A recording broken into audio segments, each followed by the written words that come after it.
ametua studioni. Ai wewe, ametua studioni hapa ndani ya Radio Jambo. Kwa mtu ambaye anakusikia for the very first time, majina halisi ni nani? Jina langu ni Kamau Violinist. Oh, Kamau Violinist. Mambo vipi? Ndio umefika. Nimefika. Ai bwana, tupe kitu. Kwanza, yes. I want to pay a tribute to Professor Ngugi wa Thiong'o. Yes. He's a writer, but he died on Wednesday. I'll be playing my Landiscale. Okay. Uwanja ni wako.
Amazing, really beautiful sana. So Kamau the Violinist, nikianza tu jamani.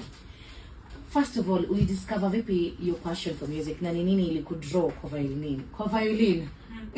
Yes. I was inspired by my sister. Yeah, play piano. No. Z. Chezi violin, anacheza saxophone. Okay. Yeah. So mbona violin peke yake? Like mbona this exact one? Because when she used to play the violin when I was small, I used to get it and I wanted me to start playing. Yeah. Okay.